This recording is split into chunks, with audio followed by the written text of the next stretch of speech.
Hello friends, welcome to our YouTube channel learn with NH. आज के इस video में हम क्लास 9th की जो किताब है दोस्तों, क्लास 9th की किताब में जो भी टॉपिक्स दिए गए हैं दोस्तों, उन टॉपिक्स को हम वन लाइनर फॉर्मेट में क्वेश्चन के माध्यम से पढ़ेंगे। ठीक है, वन लाइनर फॉर्मेट में हम क्वेश्चन के माध्यम से क्लास 9th की जो बुक है उनके टॉपिक वाइज हम चीज़ों को पढ़ेंगे। ठीक है, तो ये वीडियो आप लोगों के लिए बहुत ही ज़्यादा यूजफुल होने वाला है दोस्तों। यहाँ पर हम 1857 की क्रांति भी पढ़ेंगे। ठीक है, इसके अलावा हम जो भी आंदोलन हुए हैं वो भी हम पढ़ेंगे, प्रजामंडलम पढ़ेंगे। तो काफ़ी सारी चीज़ें यहाँ पर दी गई है, वो सभी हम यहाँ पर स्टेप बाय स्टेप पढ़ेंगे। ठीक है, क्लास 9th की जो बुक है दोस्तों, इससे जितने भी सवाल बनते हैं दोस्तों, उनको हम कम से कम 5 से 6 वीडियो में डिस्कस करेंगे। ठीक है, तो यहाँ पर 5 से 6 वीडियो क्लास 9 से रिलेटेड आने वाले हैं। इसमें आपकी क्लास 9 की जो किताब है उससे रिलेटेड जितनी भी इंपॉर्टेंट चीज़ें हैं वो आपकी कंप्लीट हो जाएगी। ठीक है, तो चलिए दोस्तों, बिना देरी के शुरू करते हैं। पहला सवाल आपकी स्क्रीन पर है। क्या कह रहा है? मराठों ने मई 1711 ईस्वी में प्रथम बार राजस्थान के किस रियासत से धन एकत्रित किया था? मराठाओं के द्वारा 1711 ईस्वी में प्रथम बार राजस्थान के किस रियासत से धन एकत्रित किया गया? तो ये मेवाड़ से एकत्रित किया गया। ये आपको ध्यान रखना है, कब किया गया था? 1711 में। इंपॉर्टेंट है दोस्तों, याद रखना है। ठीक है, आगे देखिए। अप्रैल 1734 में बूंदी के प्रशासक बुद्ध सिंह ने मराठा सहायता प्राप्त करके किसे गद्दी से हटा दिया था? तो दोस्तों, बुद्ध सिंह के द्वारा मराठाओं से सहायता ली गई थी। ठीक है, कब? अप्रैल 1734 में। तो ये आपको ध्यान रखना है। और यहाँ पर दलेल सिंह जो था दोस्तों, इसको गद्दी से हटा दिया था, ये भी आपको ध्यान रखना है। ठीक है, आगे बढ़ते हैं दोस्तों। किस रियासत के उत्तराधिकारी संघर्ष को लेकर मराठों ने हस्तक्षेप राजस्थान में किया था? तो दोस्तों, मराठाओं के द्वारा हस्तक्षेप उत्तराधिकारी संघर्ष को लेकर, यहाँ पर ध्यान से पढ़ना है आपको। उत्तराधिकारी संघर्ष को लेकर किस में किया गया दोस्तों? बूंदी में किया गया। ये आपको ध्यान रखना है, ये काफी बार एग्जाम में पूछा जाता है। ठीक है, कब किया गया? तो अप्रैल 1734 में किया गया। ठीक है, और प्रथम बार धन कहां से एकत्रित किया गया? मेवाड़ से किया गया। आगे देखते हैं दोस्तों। राजस्थान में मराठों के शुरुआती दौर में किसने चौथ जो है दोस्तों, ये एक प्रकार का कर है, ये आपको ध्यान रखना है। चौथ क्या है? एक प्रकार का कर है, ये आपको ध्यान रखना है। ठीक है, चौथ और सरदेशमुखी कर वसूला था। तो दोस्तों, ये पेशवा बाजीराव ने वसूला था, ये आपको ध्यान रखना है। चौथ और सरदेशमुखी जो कर थे, ये पेशवा बाजीराव के द्वारा सर्वप्रथम वसूले गए थे। आगे देखिए। मराठों ने मारवाड़ में प्रवेश कर सोजत, रायपुर, जैतारण परगना में चौथ वसूलना कब प्रारंभ किया? तो दोस्तों, रायपुर, जैतारण परगना जो थे, इनमें चौथ वसूलना मारवाड़ के अंदर इन्होंने 1742 में प्रारंभ किया था। ये आपको ध्यान रखना है। किसकी बात की जा रही है? मारवाड़ की बात की जा रही है। ठीक है, 1742 में इन्होंने मारवाड़ से कर वसूलना प्रारंभ किया। आगे देखिए। मराठों को राजस्थान से बाहर निकालने के लिए हुडा सम्मेलन का आयोजन कब किया जो असफल रहा? तो दोस्तों, हुडा सम्मेलन का आयोजन कब किया गया था? तो ये 17 जुलाई 1734 को किया गया था। ये आपको ध्यान रखना है। ठीक है, इंपॉर्टेंट एग्जाम में पूछा जाता है। आगे देखिए। जयपुर व मराठों की सेनाओं के बीच तुंगा का युद्ध कब हुआ? तो दोस्तों, तुंगा का युद्ध जो है ये आपका जुलाई 1787 को हुआ था। ये आपको ध्यान रखना है। कब हुआ था? ये जुलाई 1787 को हुआ था। ठीक है, किस किस के मध्य? जयपुर और मराठाओं के मध्य हुआ था। इंपॉर्टेंट है, ध्यान रखना है, तुंगा का युद्ध। आगे देखिए दोस्तों। चार्ल्स मेटकॉफ के साथ राजस्थान की किस रियासत ने सर्वप्रथम 1818 की संधि की? तो दोस्तों, चार्ल्स मेटकॉफ जो थे, इन्होंने 1818 की संधियां की थी। ये आपको ध्यान रखना है। सर्वप्रथम संधि किसने की थी? तो दोस्तों, हरबख्श पाल के द्वारा की गई थी। किसके द्वारा की गई? हरबख्श पाल के द्वारा की गई थी, जो कि करौली का शासक था। तो सबसे पहले संधि किसने की दोस्तों? यहाँ पर करौली ने की। ठीक है, इसको हम कैसे याद रखते हैं दोस्तों? कोटक से याद रखते हैं। कोटक। ठीक है, कोटक बैंक होता है, तो कोटक। तो यहाँ से चलना है। सबसे पहले करौली ने संधि की, फिर उसके बाद टोंक ने संधि की, फिर उसके बाद कोटा ने संधि की। ये आपको ध्यान रखना है, करौली, टोंक और कोटा। ठीक है, आगे देखिए। 1823 में अंग्रेजों से संधि करने वाली अंतिम रियासत तो ये सिरोही थी। ये आपको ध्यान रखना है। और यहाँ का राजा कौन था दोस्तों? शिव सिंह था। ठीक है, ये भी आपको ध्यान रखना है। शिव सिंह के द्वारा अंतिम संधि की गई थी सिरोही। अब आगे देखिए दोस्तों, यहाँ से 1857 की क्रांति शुरू हो चुकी है। ठीक है, अब यहाँ पर 1857 की क्रांति के समय जो शासक कौन कौन थे वो हम पढ़ लेते हैं। ठीक है, कोटा रियासत से शासक कौन था? राम सिंह द्वितीय था। ये आपको ध्यान रखना है। ठीक है, जोधपुर रियासत से पूछा जाए तो तख्त सिंह था। ठीक है, जोधपुर रियासत से कौन हो जाएगा? तख्त सिंह हो जाएगा। एग्जाम में पूछा जाता है। भरतपुर रियासत से 1857 के समय शासक कौन था? जसवंत सिंह था। ठीक है, जयपुर रियासत से पूछा जाए तो राम सिंह द्वितीय हो जाएगा। अगर धौलपुर रियासत से पूछा जाए दोस्तों, जो कि इंपॉर्टेंट है, काफी बार पूछा जाता है, भगवंत सिंह हो जाएगा। कौन हो जाएगा? भगवंत सिंह। बीकानेर का पूछ लिया जाए आपसे तो कौन हो जाएगा? सरदार सिंह। ठीक है, आगे देखिए दोस्तों। करौली से कौन हो जाएगा दोस्तों? करौली से आपका मदनपाल हो जाएगा। ठीक है, मदनपाल भी इंपॉर्टेंट है। बूंदी रियासत से आपका राम सिंह हो जाएगा। यानी कि जयपुर, कोटा, बूंदी से राम सिंह ही था। ठीक है, नाम राम सिंह था बट थे अलग अलग। अलवर रियासत से आपके विनय सिंह और बन्ने सिंह हो जाएंगे। ठीक है, अलवर से कौन हो जाएगा दोस्तों? बन्ने सिंह हो जाएगा, या विनय सिंह के नाम से भी इसे जाना जाता है। आगे देखिए। जैसलमेर से कौन था? तो जैसलमेर से आपका रणजीत सिंह था, ये आपको ध्यान रखना है, ठीक है, ये इंपॉर्टेंट है, रणजीत सिंह इंपॉर्टेंट है, ठीक है। झालावाड़ से पृथ्वी सिंह था, और प्रतापगढ़ से कौन हो जाएगा दोस्तों, दलपत सिंह हो जाएगा। झालावाड़ से पृथ्वी सिंह, प्रतापगढ़ से दलपत सिंह, ठीक है। आगे देखिए, डूंगरपुर से कौन सा शासक था दोस्तों, उदय सिंह था 1857 के समय, और सिरोही से शिव सिंह है ही सही, और बांसवाड़ा से कौन हो जाएगा, लक्ष्मण सिंह हो जाएगा। डूंगरपुर से उदय सिंह पूछा गया था एग्जाम में, बांसवाड़ा से लक्ष्मण सिंह आपको याद रखना है, ठीक है। आगे हम देखते हैं दोस्तों, अंग्रेजों द्वारा 1818 की संधियों के तहत राजस्थान की रियासतों से लिया जाने वाला कर था। तो दोस्तों अंग्रेजों से 1818 की संधियों के तहत कौन सा कर लिया जाता था, तो ये खिराज कर लिया जाता था। इंपॉर्टेंट है दोस्तों, याद रखना है कौन सा कर लिया जाता था, अंग्रेजों के द्वारा खिराज कर लिया जाता था, ठीक है। आगे देखिए, अंग्रेजों के कप्तान ब्लेक, कौन से कप्तान ब्लेक की हत्या किस रियासत की राजमाता भटियानी को अधिकार मुक्त करने के प्रयास से कुद्र होकर वहां के लोगों ने कर दी थी। तो दोस्तों जयपुर के लोगों ने जो था कप्तान ब्लेक की हत्या कर दी थी, ये आपको ध्यान रखना है, ये आपको ध्यान रखना है, ये इंपॉर्टेंट क्वेश्चन है दोस्तों, ठीक है, पूछा जा सकता है। आगे देखिए, 1857 की क्रांति के समय दोस्तों पॉलिटिकल एजेंट कौन कौन थे, ये भी हम देख लेते हैं। पॉलिटिकल एजेंट कौन कौन थे दोस्तों, कोटा रियासत के आपके मेजर बटन हो जाएंगे, ठीक है। जोधपुर रियासत के आपके मेक मोहनसन हो जाएंगे, भरतपुर से आपके मोरिसन हो जाएंगे, ठीक है। अगर आपसे जयपुर का पूछ लिया जाए तो जयपुर का कौन हो जाएगा दोस्तों, ईडन हो जाएगा, ठीक है। अगर आपसे सिरोही का पूछ लिया जाए तो सिरोही का कौन हो जाएगा दोस्तों, जेडी होल हो जाएगा, कौन हो जाएगा, जेडी होल हो जाएगा, ये आपको ध्यान रखना है, ठीक है। कोटा का बटन, जोधपुर का मेक मोशन हो जाएगा, भरतपुर का मोरिशन हो जाएगा, जयपुर का ईडन, सिरोही का जेडी होल हो जाएगा। ये एग्जाम में पूछे जाते हैं इसलिए मैं आपको बता रहा हूँ, ठीक है। आगे देखिए दोस्तों,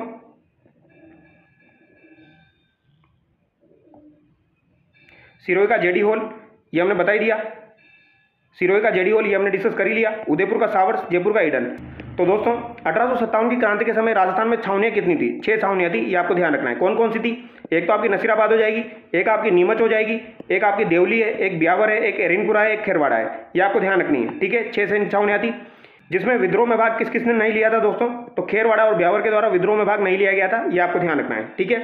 आगे देखिए, 15वीं व 30वीं बंगाल नेटिव इन्फेक्ट्री का संबंध किस छावनी से था, तो 15वीं और 30वीं बंगाल नेटिव इन्फेक्ट्री का संबंध जो है दोस्तों ये नसीराबाद से था, ये आपको ध्यान रखना है, ठीक है। आगे देखिए, 28 मई 1857 नसीराबाद छावनी में विद्रोह के बारे में कुछ चीज़ें हैं वो हम देख लेते हैं। तो सबसे पहले दोस्तों नसीराबाद छावनी जो थी वहाँ पर विद्रोह हुआ था, कब हुआ था, 28 मई 1857 को हुआ था, ये डेट आपको ध्यान रखनी है, कब हुआ था, 28 मई 1857 को, ठीक है। ये आप लोगों को बहुत अच्छे से याद होगी। अब यहाँ पर क्या क्या हुआ था दोस्तों, अंग्रेज अधिकारी स्पॉटिसवुड और न्यूबरी की हत्या कर दी गई थी, ठीक है। लेफ्टिनेंट लोक और कैप्टन हार्डी घायल हो गए थे। तो यहाँ पर स्पॉटिसवुड और न्यूबरी आपको ध्यान रखना है, ये एग्जाम में पूछ लिया जाता है। अंग्रेज अधिकारियों ने नसीराबाद से ब्यावर में शरण ले ली थी, ठीक है। अगर आपसे पूछा जाए नीमच में 1857 की क्रांति कब हुई थी, तो ये 3 जून 1857 को हुई थी, ये आपको ध्यान रखना है, ठीक है। कब हुई थी, 3 जून 1857 को हुई थी। आगे देखिए, एरिनपुरा छावनी में क्रांति की शुरुआत कब हुई, एरिनपुरा छावनी के अंदर 21 अगस्त 1857 को हुई थी, ये भी इंपॉर्टेंट है, ये ध्यान रखना है, ठीक है। और नीमच में 3 जून 1857, यानी कि 28 मई को तो आपकी नसीराबाद में हुई, फिर उसके कुछ दिन बाद 3 जून को 1857 को नीमच में हो गई, फिर 21 अगस्त 1857 को एरिनपुरा में हो गई, और लगभग 15 अक्टूबर के आसपास कहाँ पर हुई थी दोस्तों, कोटा में हुई थी, ये आपको ध्यान रखना है, ठीक है। आगे देखते हैं दोस्तों, बिथोड़ा का युद्ध हुआ था, ये आपको ध्यान रखना है। बिथोड़ा का युद्ध कब हुआ था, तो ये 8 सितंबर 1857 को हुआ था। कब हुआ था, 8 सितंबर 1857 को हुआ था। बिथोड़ा का मैदान पाली जिले में स्थित है, ठीक है। कहाँ पर स्थित है, पाली जिले में। जोधपुर के महाराजा तख्त सिंह ने कुशलराज सिंघवी वो अनार सिंह के नेतृत्व में सेना भेजी थी दोस्तों, ठीक है। कुशलराज सिंघवी और अनार सिंह के नेतृत्व में सेना भेजी थी, और इधर से कौन था लड़ने वाला दोस्तों, इधर से था कुशाल सिंह चंपावत। कौन था इधर से, कुशाल सिंह चंपावत, ठीक है। तो कुशाल सिंह चंपावत ने इन्हें पराजित कर दिया था। इस युद्ध में अनार सिंह मारा गया तथा सिंघवी कुशलराज जान बचाकर भाग गया। तो यहाँ पर अनार सिंह की मृत्यु हो गई थी दोस्तों, ठीक है। यानी कि आपको कुशलराज सिंघवी और अनार सिंह ध्यान रखना है, और अनार सिंह की यहाँ पर मृत्यु हो गई और कुशलराज सिंघवी जो है ये भाग गया, ठीक है। कब हुआ था, 8 सितंबर 1857 को हुआ था। आगे देखिए दोस्तों, 8 सितंबर 1857 के जस्ट 10 दिन बाद यानी 18 सितंबर 1857 को कौन सा युद्ध हुआ, तो यहाँ पर दोस्तों चेलावास का युद्ध हुआ था, ये आपको ध्यान रखना है। कौन सा युद्ध हुआ, चेलावास का युद्ध, जिसे काले या गोरों का युद्ध भी कहा जाता है, ठीक है। चेलावास के युद्ध को काले या गोरों का युद्ध भी कहा जाता है। अब जो चेलावास का युद्ध हुआ था दोस्तों 18 सितंबर 1857 को किस किस के मध्य हुआ था, तो एक तो आपका जॉर्ज पैट्रिक लॉरेंस हो जाएगा दोस्तों, ठीक है। और यहाँ पर कौन आया था दोस्तों, मेक मोशन आया था। जोधपुर से कौन था, मेक मोशन था, ये आपको ध्यान रखना है। और यहाँ पर मेक मोशन मारा गया, ठीक है। आगे देखिए, फिर 18 सितंबर 1857 को जो चेलावास का युद्ध हुआ था उसके क्या क्या परिणाम निकले, उसके परिणाम स्वरूप ही होम्स के नेतृत्व में 20 जनवरी 1858 को आवा पर आक्रमण किया गया। कुशाल सिंह आवा के किले को छोड़कर सलूम्बर चला गया और वहां पर रावत केसरी सिंह के यहाँ पर शरण ले ली। यानी कि कुशाल सिंह चंपावत जो है वो सलूम्बर चला गया और रावत केसरी सिंह के यहाँ पर इन्होंने शरण ले ली, ये आपको ध्यान रखना है, ठीक है। 20 जनवरी 1858 को यानी कि इन्होंने दोबारा से आक्रमण किया होम्स ने और यहाँ पर आवा को इन्होंने जीत लिया था, ठीक है। कुशाल सिंह की जांच के लिए टेलर आयोग का गठन भी किया गया। टेलर आयोग का गठन किया गया, ये इंपॉर्टेंट है। ये किसके लिए किया गया था? तो दोस्तों ये कुशाल सिंह की जांच के लिए किया गया था, ये आपको ध्यान रखना है। और कुशाल सिंह ने अपना आत्मसमर्पण कब किया था दोस्तों? तो इन्होंने अपना आत्मसमर्पण जो है वो 1860 के अंदर कहाँ पर किया था दोस्तों? नीमच के अंदर किया था, ये भी आपको ध्यान रखना है। कुशाल सिंह चंपावत के द्वारा आत्मसमर्पण 1860 में नीमच में किया गया था। आगे देखिए, 1857 की क्रांति के समय रावत केसरी सिंह किस ठिकाने के जागीरदार थे? तो केसरी सिंह दोस्तों सलूम्बर के हो जाएंगे, ये आपको ध्यान रखना है, ठीक है। जयदयाल, रतनलाल तथा मेहराब खान के नेतृत्व में कोटा में क्रांति हुई। तो दोस्तों जयदयाल, रतनलाल और मेहराब खान के नेतृत्व में कोटा में क्रांति कब हुई थी? तो कोटा में क्रांति दोस्तों 15 अक्टूबर 1857 को हुई थी, ये आपको ध्यान रखना है, ठीक है। आगे देखिए, 15 अक्टूबर 1857 को कोटा में क्रांतिकारियों के क्या परिणाम थे? तो कोटा के महाराव राम सिंह को एक संधि पत्र पर हस्ताक्षर करने के लिए विवश किया गया, जिसमें 9 शर्तें थी दोस्तों। मेजर बटन वो उसके पुत्रों की यहाँ पर हत्या कर दी गई थी, ठीक है। बटन की गर्दन को पूरे कोटा शहर में घुमाया गया था। और 22 मार्च 1858 को दोस्तों, ये डेट आपको ध्यान रखनी है, 22 मार्च 1858 को मेजर रोपटस नसीराबाद से सेना लेकर आए मदनपाल की सहायता से, ठीक है। किसकी सहायता से? मदनपाल की सहायता से। और यहाँ पर दोस्तों इन्होंने क्रांति को खत्म कर दिया 22 मार्च 1858। और जयदयाल मेहराब खां को पकड़कर यहाँ पर फांसी दे दी गई, ये आपको ध्यान रखना है, ठीक है। आगे देखिए, मेवात व गुर्जर जाति के लोगों ने कहाँ क्रांति में सहयोग किया? तो दोस्तों मेवात व गुर्जर जाति के लोगों ने भरतपुर में सहयोग किया था, ये आपको ध्यान रखना है, ठीक। आगे देखिए, 1857 की क्रांति के समय नवाब विलायत खां, मियाँ उस्मान खां, सादुल्ला खां मुगल सम्राट से मिलकर ब्रिटिश सत्ता के विरुद्ध क्रांति का षड्यंत्र रचा। इनका संबंध किस रियासत से है? तो दोस्तों कभी भी आपसे पूछा जाए विलायत खां, मियाँ उस्मान खां, सादुल्ला खां, यानी जिनके पीछे भी लगभग खां लगा हुआ है दोस्तों, तो ये जयपुर से संबंधित है, ये आपको ध्यान रखना है, ठीक है। आगे देखिए, क्रांति के समय टोंक में क्रांतिकारियों का नेतृत्व किसने किया था? ये भी एग्जाम में पूछा जाता है, तो ये आलम खां के द्वारा किया गया था। आगे देखिए, भरतपुर के किस शासक ने अंग्रेजों से संधि के बावजूद होलकर को अंग्रेजों को नहीं सौंपा था? तो दोस्तों होलकर को अंग्रेजों को नहीं सौंपा था, किसने? भरतपुर के रणजीत सिंह ने। इंपॉर्टेंट है, ध्यान रखना है, ठीक है। होलकर के बारे में इन्होंने नहीं बताया अंग्रेजों को, ये आपको ध्यान रखना है। आगे देखिए, आछो गोरा हट जा, राज भरतपुर कोरे गोरा हट जा, भरतपुर गढ़वान को बाको, किलो रे बाको, गोरा हट जा कविता का संबंध किस साहित्यकार से है? तो दोस्तों आपको इतना याद रखना है, आछो गोरा हट जा, राज भरतपुर कोरे गोरा हट जा, ये किसके द्वारा लिखी गई है? तो ये बाकीदास के द्वारा लिखी गई है, ठीक है।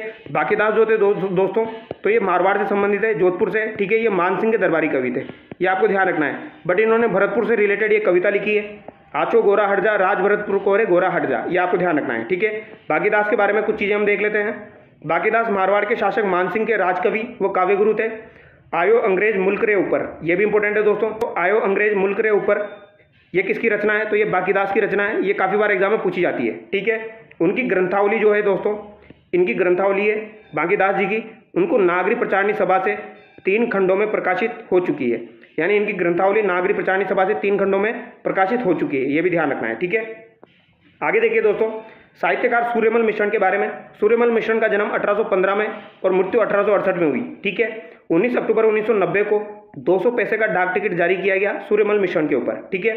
मिश्रण बूंदी के राजा राम सिंह के दरबारी कवि थे, ये आपको ध्यान रखना है। किसके दरबारी कवि थे? ये राम सिंह के, ये एग्जाम में पूछा जाता है।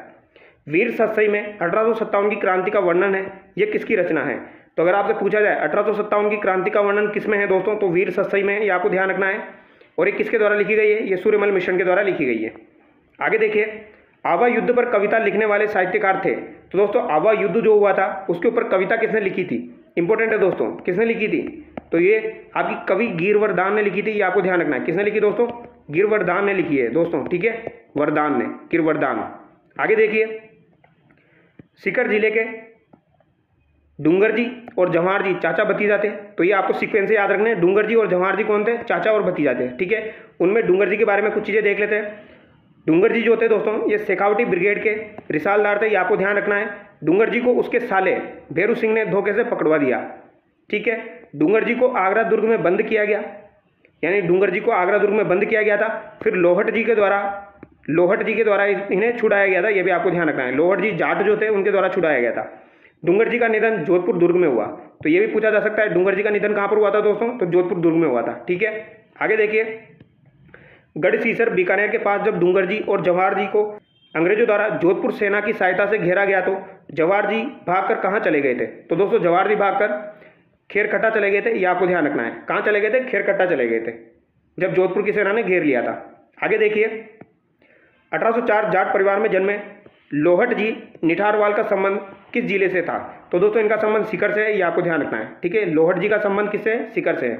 आगे हम देखेंगे दोस्तों 43, बालू नाई साकू लुहार कर्णा भील के साथ मिलकर लोटू जी निठारवाल ने आगरा दुर्ग में किसको छुड़वाया था, तो दोस्तों लोहट जी जाट के द्वारा और कर्णा भील, साकू लुहार और बालू नाई की सहायता से इन्होंने डूंगर जी को छुड़वाया था आगरा की जेल से, ये आपको ध्यान रखना है, ये पूछा जाता है। ठीक है, 1857 की क्रांति के प्रथम शहीद राजस्थान के मंगल पांडे अमरचंद भाटिया का संबंध किस जिले से है, तो दोस्तों राजस्थान के प्रथम शहीद 1857 की क्रांति के कौन थे, तो अमरचंद भाटिया थे, ये आपको ध्यान रखना है।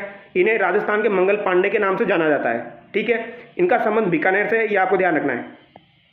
ठीक है, कहाँ से इनका संबंध, अमरचंद भाटिया का संबंध कहाँ से है, बीकानेर से, ये पूछा जा सकता है।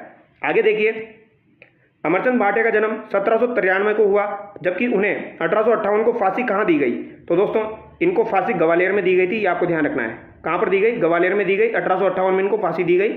ठीक है, और 1793 में इनका जन्म हुआ था, ये इंपॉर्टेंट है। और इनका संबंध कहाँ से, बीकानेर से है, बट इनको फांसी कहाँ पे दी गई, ग्वालियर में दी गई। आगे देखिए, विजय सिंह पथिक का जन्म 1882 को उत्तर प्रदेश के किस गांव में हुआ, तो दोस्तों विजय सिंह पथिक जो थे इनका जन्म जो है ये कहाँ पर हुआ था, तो इनका जन्म गुठावली में हुआ, उत्तर प्रदेश में, ये आपको ध्यान रखना है। ठीक है, आगे देखिए, वीर भारत समाज और राजस्थान सेवा संघ की स्थापना किसने की, तो दोस्तों वीर भारत समाज और राजस्थान सेवा संघ की स्थापना विजय सिंह पथिक के द्वारा की गई थी, ये आपको ध्यान रखना है। ठीक है, राजस्थान सेवा संघ की स्थापना 1919 में की गई।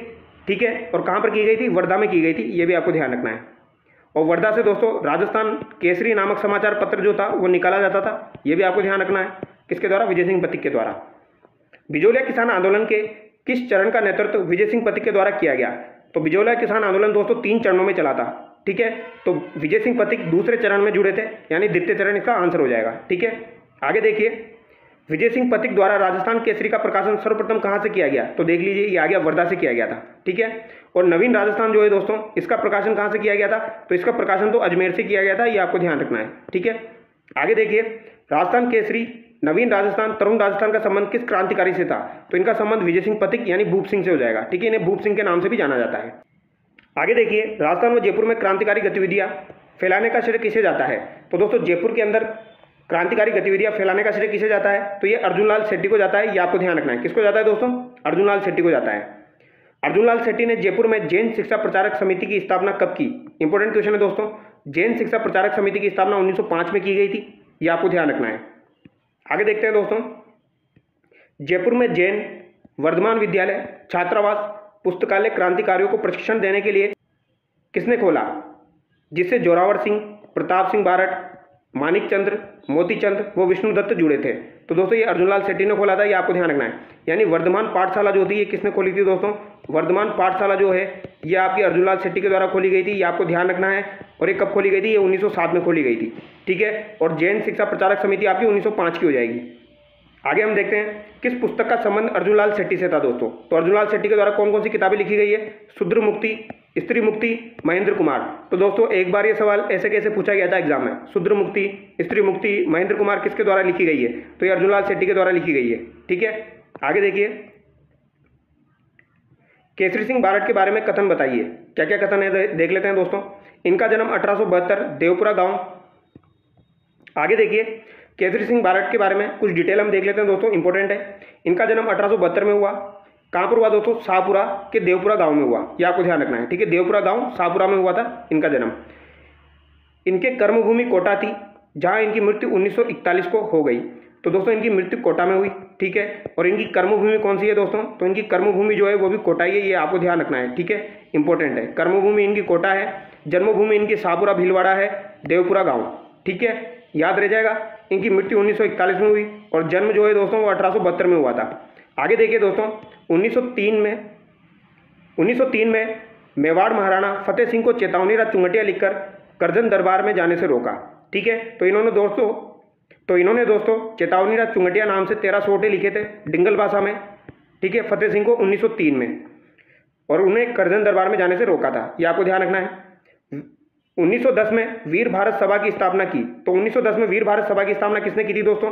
तो 1910 में दोस्तों वीर भारत सभा की स्थापना केसरी सिंह बारट के द्वारा की गई।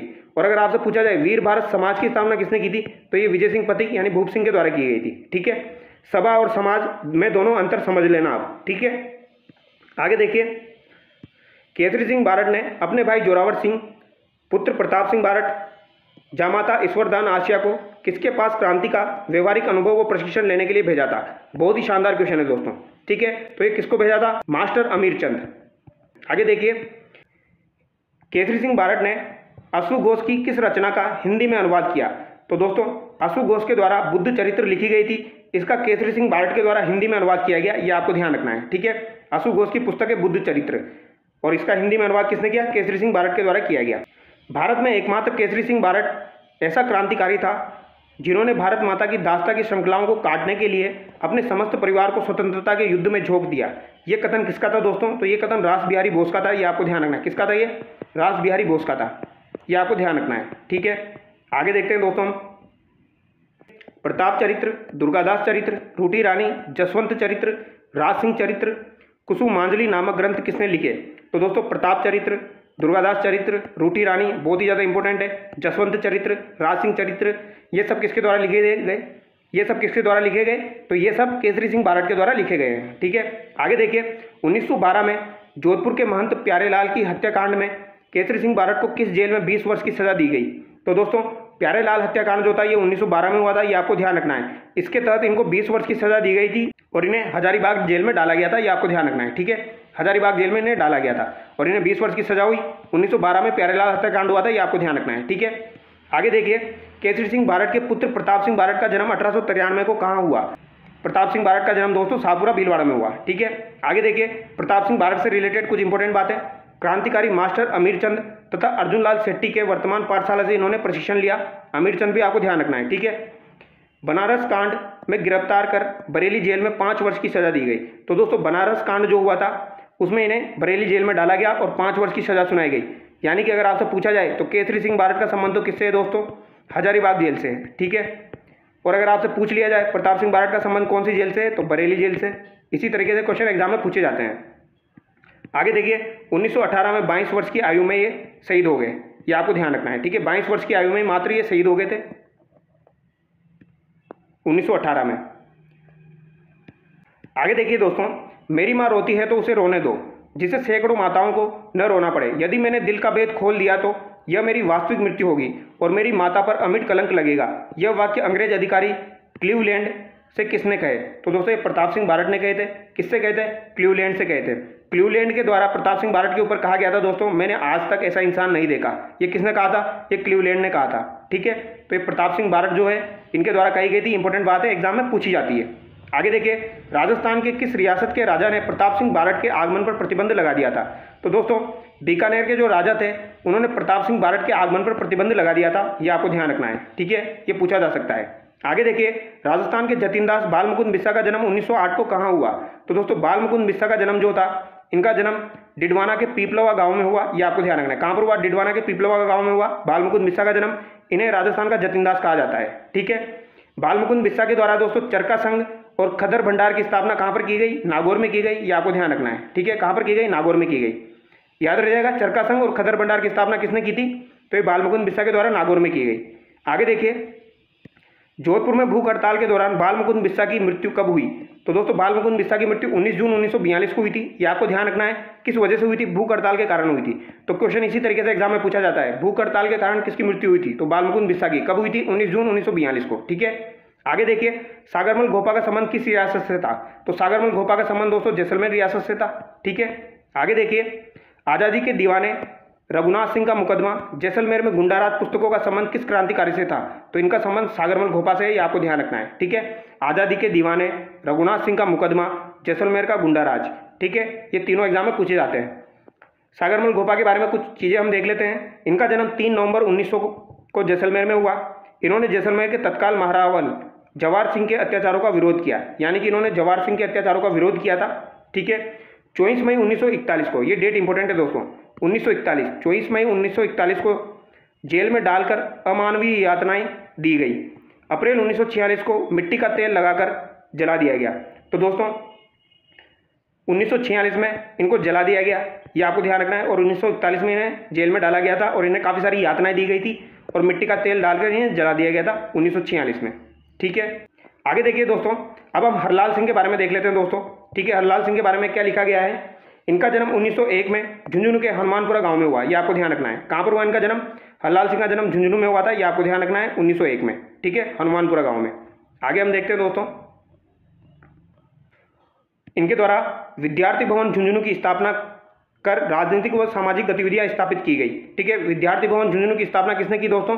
तो हरलाल के द्वारा की गई, ये आपको ध्यान रखना है। ठीक है, कुशल नेतृत्व के कारण इन्हें सरदार की उपाधि दी जाती है।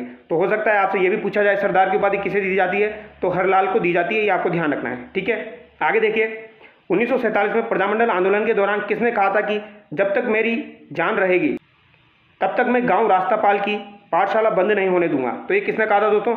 ये नानाभाई खाट ने कहा था, ये आपको ध्यान रखना है। ठीक है, यानी रास्तापाल की जो पाठशाला थी वो बंद नहीं होने दूंगा। 1947 में प्रजामंडल आंदोलन के दौरान ये किसने कहा था? तो ये नानाभाई खाट ने कहा था। ठीक है, आगे देखिए, राजस्थान के कप्तान उपनाम से कौन से क्रांतिकारी जाने जाते हैं? बहुत ही शानदार सवाल है दोस्तों। कप्तान उपनाम से किसे जाना जाता है, ये पूछा जा सकता है। तो ये किसे जाना जाता है? दुर्गा प्रसाद चौधरी को जाना जाता है, ये आपको ध्यान रखना है, दुर्गा प्रसाद चौधरी। ठीक है, ये सवाल बन सकता है। दुर्गा प्रसाद चौधरी ने अजमेर व जयपुर से प्रकाशित किस समाचार पत्र का संपादन किया था? अजमेर और जयपुर से प्रकाशित होता था दोस्तों दैनिक नवज्योति, इसका इन्होंने संपादन किया था, ये आपको ध्यान रखना है। दैनिक नवज्योति का संपादन किसके द्वारा किया गया? दुर्गा प्रसाद चौधरी के द्वारा। ठीक है, आगे देखिए, सीकर के जमनालाल बजाज के पत्नी जानकीलाल बजाज के बारे में बताइए। तो दोस्तों इन्हें 1956 में पद्म विभूषण मिला था। जानकीलाल बजाज को 1956 में पद्म विभूषण से सम्मानित किया जा चुका है दोस्तों, ये आपको ध्यान रखना है, हो सकता है पूछ लिया जाए इनको पद्म विभूषण कब दिया गया। आगे देखिए, 1897 में श्री माधोपुर सीकर के किस क्रांतिकारी महिला का जन्म हुआ? तो दोस्तों सीकर के अंदर अंजना देवी चौधरी का जन्म हुआ था। ठीक है, ये रामनारायण चौधरी जी की पत्नी थी। आगे देखिए, 15 अक्टूबर 1912 को खाचरोद मध्य प्रदेश में किस क्रांतिकारी का जन्म हुआ? तो दोस्तों रत्ना शास्त्री जो थी, हीरालाल शास्त्री की पत्नी, इनका जन्म एमपी में हुआ था, ये आपको ध्यान रखना है, खाचरोद 1912 में। आगे देखिए, वह क्रांतिकारी महिला जिसका विवाह 7 वर्ष की उम्र में हो गया था तथा 11 वर्ष की छोटी आयु में विधवा हो गई, और फिर उन्होंने गांधीवादी नेता लादूराम जोशी, कौन से नेता थे दोस्तों? ये गांधीवादी नेता थे। ठीक है, लादूराम जोशी के साथ पुनर्विवाह किया। तो ये कौन थी? रमा देवी थी, ये आपको ध्यान रखना है। ठीक है, 7 वर्ष की उम्र में इनका विवाह हो गया था, 11 वर्ष की उम्र में ये विधवा हो गई थी, और फिर इनका दोबारा से विवाह हुआ गांधीवादी नेता लादूराम जोशी के साथ। ठीक है, अंजना देवी चौधरी किस क्रांतिकारी की पत्नी थी? तो ये रामनारायण चौधरी जी की पत्नी हो जाएगी। ठीक है, आगे देखिए, रास्तापाल डूंगरपुर में 13 वर्षीय भील बालिका कालीबाई अपने शिक्षक सेगाबाई की जान बचाकर कब शहीद हुए? तो ये 20 जून 1947। ठीक है, तो 20 जून 1947 को कालीबाई जो थी वो सेगाबाई की जान बचाकर शहीद हुई थी, ये आपको ध्यान रखना है, 13 वर्षीय बालिका थी। ठीक है, ये कब की बात है? 20 जून 1947 की, डूंगरपुर से संबंधित है, रास्तापाल से। ठीक है, आगे देखिए, सीहोर के ठाकुर मानसिंह द्वारा सोतिया का बास नामक गांव में किसान महिलाओं के साथ दुर्व्यवहार के विरोध में किसने नेतृत्व में कटरातल में 1934 में 10,000 महिलाओं ने आंदोलन किया? तो दोस्तों 10,000 महिलाओं ने आंदोलन किया था कटरातल के अंदर 1934 में, ये श्रीमती किशोरी देवी के नेतृत्व में किया था, ये आपको ध्यान रखना है। ठीक है, और यहाँ पर मुख्य वक्ता कौन थी दोस्तों? मुख्य वक्ता यानी भाषण किसने दिया था यहाँ पर? तो ये उत्तमा देवी ने दिया था, ये आपको ध्यान रखना है। ठीक है, किसने दिया था? उत्तमा देवी ने दिया था, ये भी पूछ लिया जाता है। ठीक है, ठाकुर मानसिंह द्वारा यहाँ पर बास नामक गांव में महिलाओं के साथ दुर्व्यवहार किया गया था, इसके विरोध में कटरातल में सम्मेलन हुआ था। ठीक है, आगे देखिए, किशोरी देवी किसकी पत्नी थी? तो दोस्तों किशोरी देवी जो थी जिन्होंने आंदोलन किया था, ये सरदार हरलाल सिंह की पत्नी थी। ठीक है, जिन्हें सरदार की उपाधि दी जाती है, सरदार हरलाल सिंह की पत्नी थी, ये आपको ध्यान रखना है। ठीक है, ये भी पूछा जा सकता है। आगे देखिए, बिजोलिया किसान आंदोलन भारत का सबसे बड़ा अहिंसात्मक और सबसे लंबा चलने वाला आंदोलन था। यह वर्तमान में किस जिले में है? तो दोस्तों ये भीलवाड़ा जिले में है, ये आपको ध्यान रखना है। ठीक है, अब दोस्तों यहाँ से हमारे बिजोलिया किसान आंदोलन से रिलेटेड क्वेश्चन स्टार्ट हो चुके हैं, तो ये हम नेक्स्ट वीडियो में डिस्कस करेंगे।